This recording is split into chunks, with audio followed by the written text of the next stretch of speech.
What is it that separates those who get fit and healthy and really make it a part of who they are from those who tend to feel like they're always starting over? We're going to talk today about the 3 patterns that separate the leaders who really do make fitness and health a part of their lifestyle and those who tend to burn out and always feel like they're starting from square one.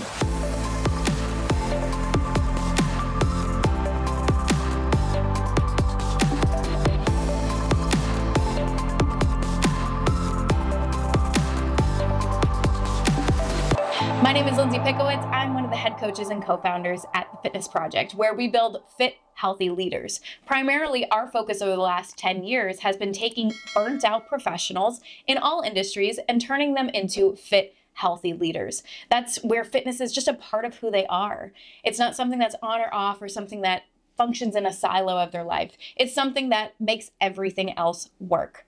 Now for today, we're going to be going through a training that I did for our private community, Energy Secrets, for business leaders, entrepreneurs, and executives.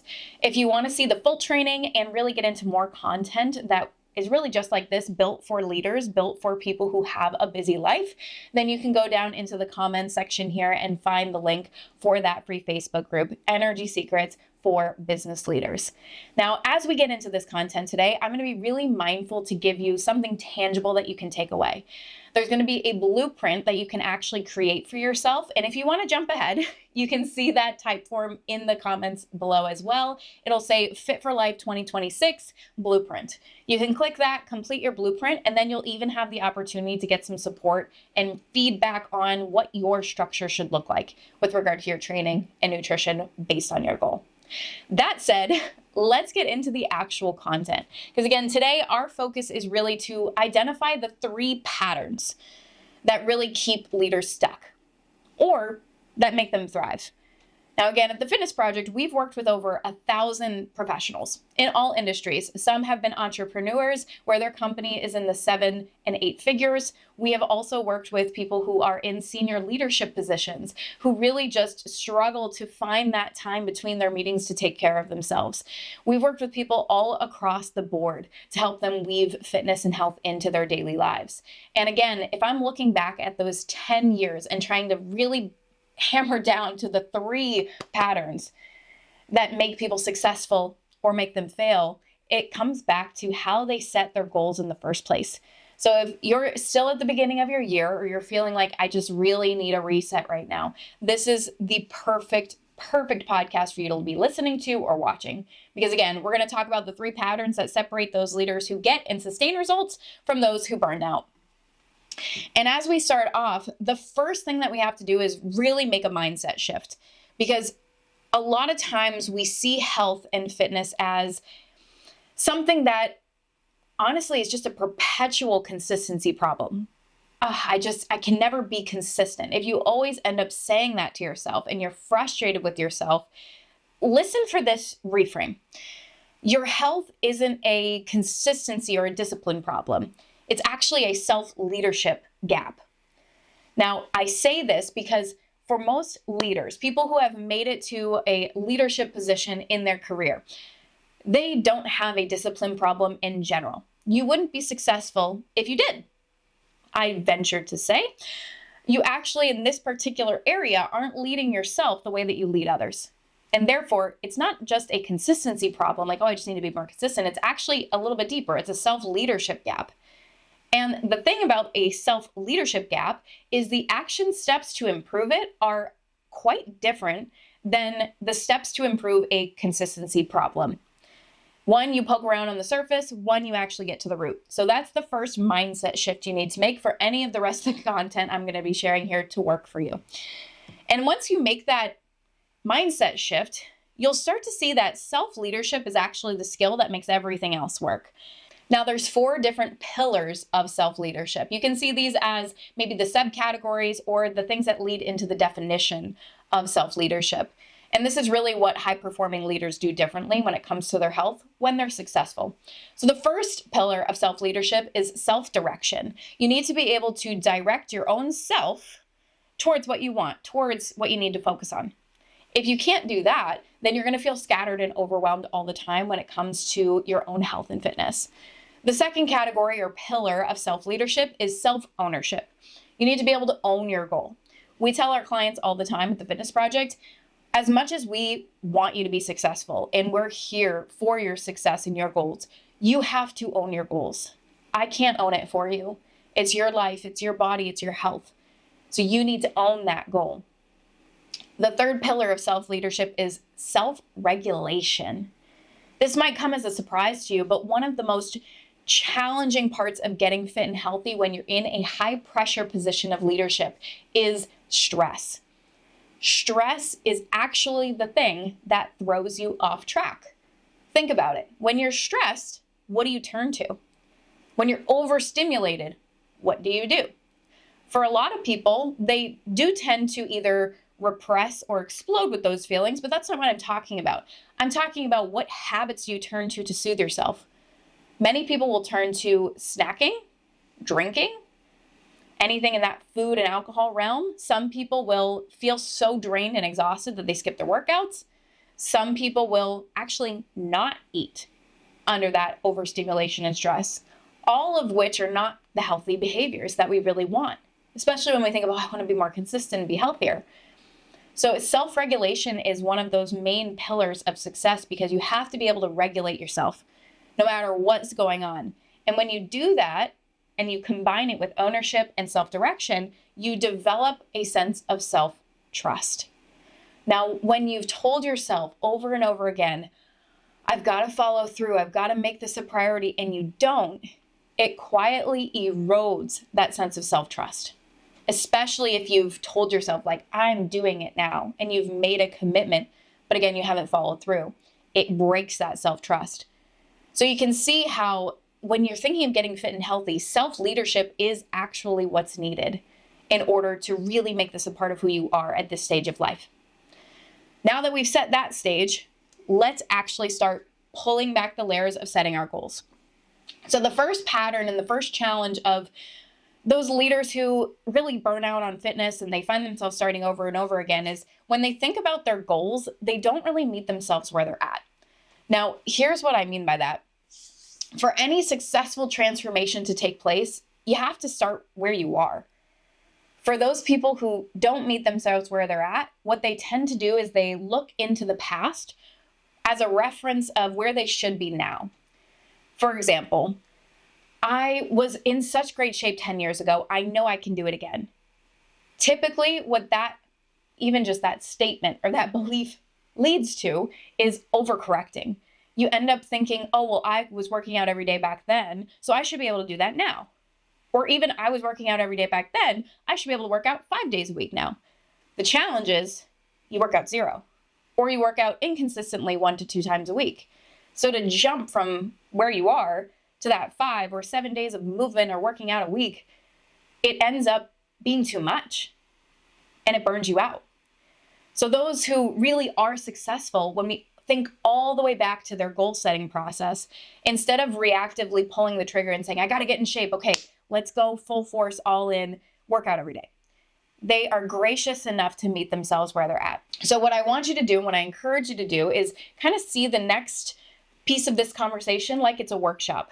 So answer the questions as I put them out loud and maybe just think through them in your head or take a pause and start writing them down. Because what you want to do is you don't want to start 10 years ago when you're setting your health and fitness goals. You want to start where you are. But in order to start where you are, it takes a little bit of reflection. Now, if you haven't heard of the 10 life domains or you haven't heard of Michael Hyatt, this will be new for you. But Michael Hyatt addresses the 10 life domains in Your Best Year Yet. This is a book that he came out with several years ago, but I've always leaned on this whenever I need to just kind of take inventory and see where I'm at and how I'm feeling in different areas of life. So the 10 life domains are broken up into physical health, marital, vocational, which is your work or career, emotional, parental, financial, spiritual, intellectual, social, and avocational, which is basically your hobbies. For today, I'm just going to challenge you to look at 2 categories, your physical health and your mental/emotional health. If we look at these 2 categories, we can really set goals in, we'll say, the proper sequence. If you want, you can go back through those other domains later and maybe rate them on a scale of 1 to 10 and see how you're feeling in each. But again, we're talking about fitness and health goals here. So let's just focus on physical health and then emotional and mental health. So the first question you want to think through is, in these two categories, physical and mental and emotional health, where are you on a scale of 1 to 10? If 10 out of 10 is, I feel amazing in these categories, I'm full of joy or contentment, and I feel physically capable, strong, healthy, fit, etc. And a 1 is, we feel like both those categories are completely neglected, right? Where do you actually fall and why? What leads to that rating? Now, some other questions you can ask yourself will be up on the screen, but you want to kind of get some leverage here before you go and you actually set your goals. You want to think, okay, well, what is it costing me to not improve these areas or to let them continue to be as they are? On the opposite end of the spectrum, how would upgrading these areas stabilize or improve everything else? And why is this a must right now? Why does it need to change now instead of someday? Who pays the price if I don't improve these areas? So just some great questions to think through that will really enrich your answers.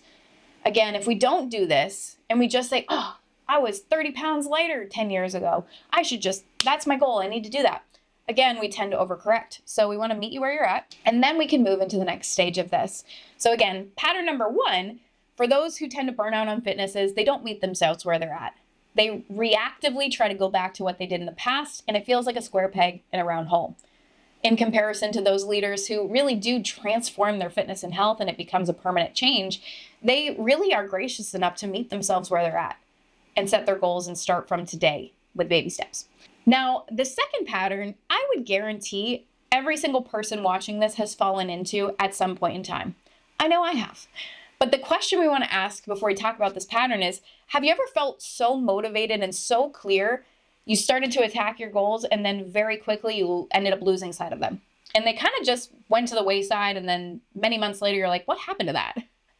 Or have you ever been in a position where you've worked so hard to achieve a goal, especially in your fitness and health, and then once you got to the goal, all the habits that actually got you there disappeared? Why is that? Why do we go in this on and off loop with ourselves? The question is, why doesn't it stick? If we can resolve this, we're going to be in a much better position to actually make permanent change. So therein lies the second pattern. Pattern number 2 is those who tend to burn out on fitness focus solely on outcomes, which is lose the 30 pounds, for example, or just on processes, which is workout 5 times a week, workout 5 times a week. If you solely focus on outcomes or processes in the past, then most likely it hasn't really stuck for the long haul. Whereas those leaders who really do sustain their results, they stay committed to a vision, not so closely tied to an outcome. See, what's the difference between a vision and an outcome? Well, we can understand this by looking at the 3 layers of behavior change.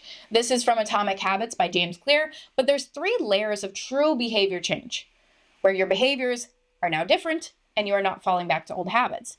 The first layer of behavior change is the outermost layer, which is your outcome. If you have an outcome that you want, then you're really concerned with changing a result. Again, you're going to do whatever it takes to lose the 30 pounds. The second layer of behavior change is your process. Now, this is concerned with changing your habits. So what you do every day is a process. And typically, that's where we stop. But the deepest layer of behavior change, the change that actually makes it stick, is identity change.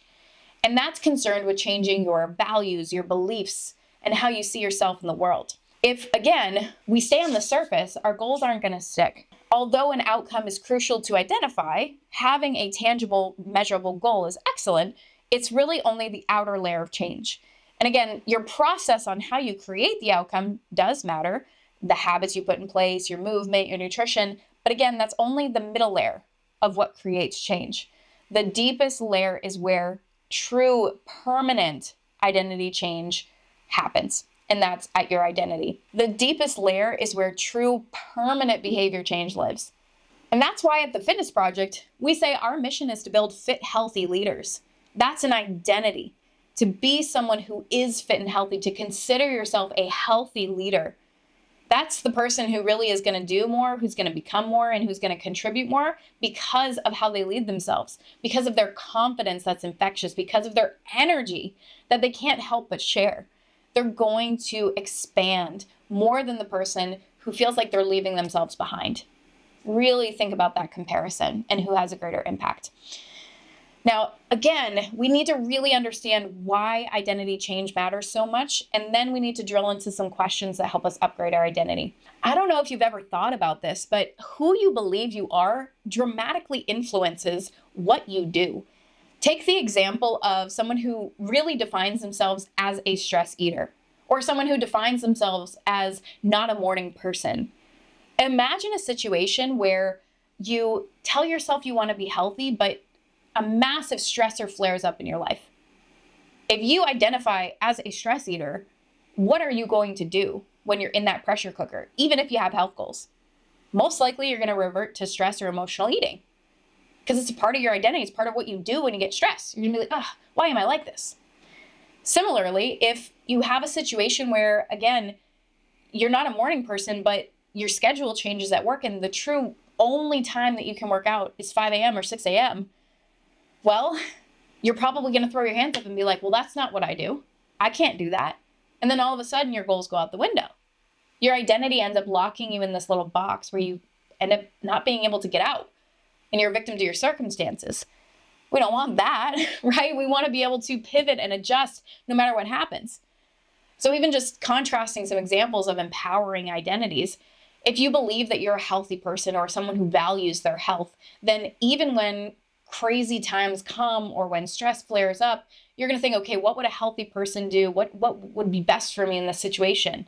And you're still going to move your body. It might not be perfect, but that's something a healthy person does. Or you're still going to have a nourishing meal because that's what a healthy person does. Totally different area of life. If you believe and value a loving marriage and you believe that you're a healthy spouse or you're a loving spouse, then there's certain things that you'll do and that you won't do because it's part of who you are. See what I mean? So that's where we're trying to get to when we talk about identity. But many times when we start talking about identity, then your brain shifts and you think, well, do I not have any tangible goals? Is that not important? And I respond, absolutely not. It is still self-leadership to set meaningful goals, right? Set meaningful goals that you want to achieve. That is self-leadership, right? You're directing yourself. But to attain the true change we're talking about here, you just need to make sure that you're committing yourself to both the version of yourself you want to create, and then the goal goes underneath that. So if you want to become this fit, healthy leader, then the goal to help you get there is probably lose 30 pounds or lose 20 pounds, right? Or whatever your physical, tangible goal is. Now, are you still becoming a fit, healthy leader if you lose 1 pound below your goal? Yes. Are you a failure? No, because you're still becoming that person in the process, right? Versus if your ultimate goal is lose 30 pounds and you lose 20, you might feel like a failure and then you'll revert back to your old habits, right? See what I mean? So it just has to be in the right order and sequence. Now, we've gone through pattern number 1 and we've gone through pattern number 2. Now, if we're talking about the final pattern that tends to make or break people when it comes to long-term change, this third pattern is winging it.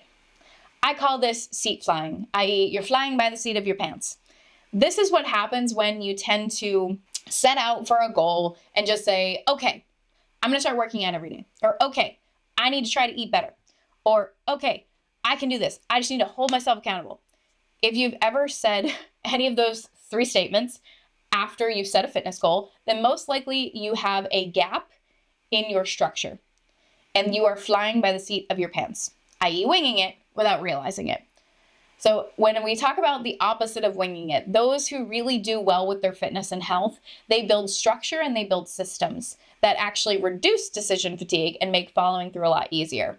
They actually don't have more willpower than you. Those successful leaders you see who get fit and healthy actually just have better structure and better systems, both for their, we'll say, strategy with training and nutrition, but also for their accountability. And if you can build similar structures and systems, you're going to do well too.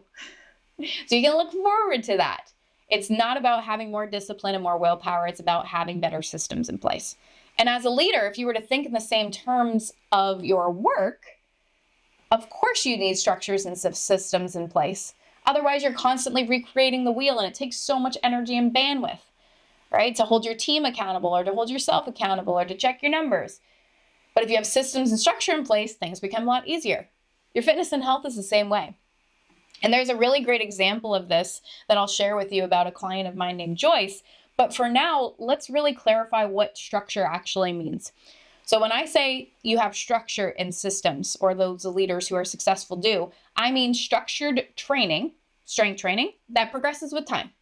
This can't be looking up YouTube workouts and doing a different thing all the time. This is structured, intentional strength training that progresses with time. Second, it's a balanced approach to nutrition that, again, improves with time. If you've tried to jump on the diet train, which I'm sure you have, again, I have, we all have, you'll notice that that approach is very static. It's black and white. You're either on the diet or you're off the diet. You're on the diet or you're cheating, right? That doesn't work long term. You have to have an approach to nutrition that slowly changes your behavior and your habits with time versus overhauling your life, which is what diets do. And again, that approach to nutrition needs to be structured. It needs to be intentional. It's not just, hey, try to eat better. That's not going to lead to long-term results, and it still leaves you making a ton of decisions and guessing. The third piece of structure is having some type of guidance or mentorship. The leaders who really do well, they have no problem outsourcing that accountability to an expert, to somebody who actually knows better than they do. If you think about even celebrities, right? Celebrities who have trainers, celebrities who have coaches, they have people outside of them who are the experts because they have their own job to do. They got to show up on screen. They got to show up doing the best they can. Even CEOs, right? These people who are at the highest level of their work and their career, they have trainers, they have coaches, they have people who are around them who hold them to what they say they're going to do and they challenge them, right? And if they're struggling, they help them work through it. So to think that you need to be a lone wolf and hold yourself accountable, if we're being honest, that's just pride. Because the best of the best have coaches, and you probably need one too. So having some type of coaching and mentorship from someone you trust that can hold you accountable is the third element of structure. And that makes a world of difference. So again, talking through this example, so my client Joyce came to me and she was actually stuck at the same weight for years. Even though she was working out with a trainer, she was tracking some food, she still felt incongruent with her work because she was educating dietitians. She was in the nutrition and health field, and yet she wasn't able to really access and achieve the goal she had for her own body, her own health and fitness. And she always felt overwhelmed and sluggish. So for her, she was really falling into all three patterns, but primarily patterns number 2 and number 3, meaning she was really tied to outcomes and processes and was really not having the right structure for her approach.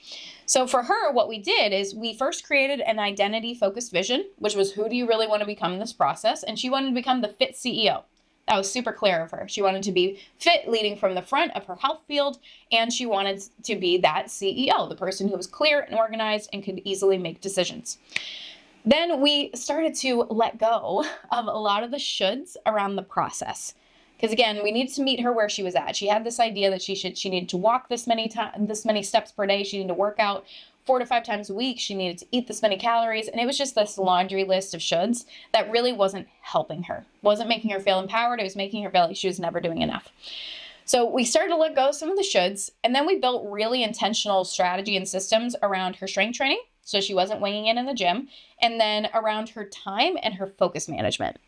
So with a lot of the clients that we coach, because we primarily work with business owners and business leaders, we have to be able to coach them on the blocks that aren't just knowledge with training and nutrition. A lot of times it comes down to their time management and their ability to manage their focus or their energy. So with Joyce, I really helped her build systems that would reduce her decision fatigue and clarify what she actually needed to do instead of having a laundry list of things she never got to that just overwhelmed her. So that way we got some bandwidth back. And then lastly, we installed tighter systems for reflection and accountability. So she wasn't ever just wandering, hoping things got better. She was able to sit down, pause, reflect, and say, okay, I need to course correct. So we installed some tighter systems for accountability. Where is she now? Now, with those simple systems in place, everything we talked about today, she's down 30 pounds, almost, very close. She's like 27 as of right now. She is stronger than she's ever been physically. she's built a much healthier, more balanced relationship with food, and she's now feeling like that fit CEO that she always wanted to be. And on top of that, she had the best year of business she's ever had last year. And she's feeling more present as a mom, more present as a wife, and she's even starting to positively influence her whole family. Sometimes the kids jump into workouts, her husband jumps into workouts with her. And so she's really leading from the front, which is, again, what she's always wanted to do. And that's what a simple structure and better systems can really do for you, along with making sure that you're focusing on who you're becoming, not just married to processes and outcomes. Okay? Whew. So we've covered all 3 patterns of success and their equivalent pattern of failure so that you can really see, where do you need to direct your attention? Which pattern do you tend to fall into? Is it that first pattern where you haven't really been gracious enough to meet yourself where you're at? You're always judging yourself for where you should be and trying to jump back to what you did years ago, and it just doesn't work for you and your body and your schedule right now. Are you falling into that second pattern where you just so have a tight grip on that outcome or those processes? And you're just like, I just need to work out 5 times a week, and you're banging your head against the wall and getting discouraged when the scale doesn't go down. Or are you falling into that third pattern where you're kind of just winging it, hoping things come together instead of knowing with absolute certainty you're doing the most effective things to create your outcomes? Which pattern do you tend to fall into? All 3 or one of them? I would love to see your answers in the comments below, or share this on social media and tag me and let me know. Now, with these 3 patterns in mind, now you're going to have some clarity, or at least an inkling, of what your blueprint should really entail if you want to have your most extraordinary year of health and of growth. But we're going to anchor it in. As I mentioned at the front, the next piece is you got to put all these areas together. You got to identify your vision. You got to look at what your structure needs to look like, and you got to meet yourself where you're at. And that will build your blueprint. So if you have not done so already, you are going to go down into the comments, find a link to build out your blueprint. And again, this is a form that you'll create, or you'll write in your answers, that says, what is your vision for the next 6 to 12 months? Who do you want to be? How do you want to look? What is the whole picture? And then you're going to walk through, why is it so important right now? Why do you have to change? And where have your blocks been? What patterns have you been falling into among these 3 or others? Right? If you know yourself better even now than you did before this, what are those patterns? And then what we're going to do as a support for you is, once we receive and you receive your vision, then we are actually going to take a next step and have a strategy session with you. Wouldn't that be wild, to actually meet the voice behind this video and these podcasts, to get some support? It might not be me, it might be Brian, right? It might be my husband on this, but we really want to actually support you and meet you where you're at. And when it comes to the structure and the implementation, that is our specialty. You have to build the vision, but then we can help you fill in the blanks on that structure. So once you complete your vision, you can certainly just keep that. But if you want to take that next step and you want our feedback on what your structure should look like, and you're serious about that, then you'll be able to actually book a strategy session with us at the Fitness Project. As I mentioned at the front of this video, we have that free Facebook group where we do trainings like this all the time. And this was actually what I offered our community, Energy Secrets. So we want to offer it to you, our podcast family, as well, so that you, again, have that support that you need to really be successful this year. That said, again, in summary, make sure that you meet yourself where you're at if you want to be successful this year. Don't try to jump into the past or do all the things you used to do. Be gracious. You will excel once you accept where you're at. Second to that, make sure that you're not so married to your outcomes that they have power over you. Be married to who you're becoming. Really look at that vision, the person you want to be, and don't ever let that go. Continue to find the solutions, the areas for growth, until you get there. Your outcomes will come. And third, stop winging it. I know that you're an action taker. I think that's awesome. I also love taking action. But at some point, we have to install structure and systems so that we can actually achieve what we want to achieve, whether it's in business or in fitness or in life. And now is your opportunity to pull all those pieces together for yourself. So click the link below, complete your blueprint, and then we will reach out to you and see if you'd like to take advantage of that strategy session once you've completed your vision. So get to it, reflect, enjoy it, maybe with a nice cup of coffee, and we'll see you in the next video. So take this information, go out and conquer your year. Cheers.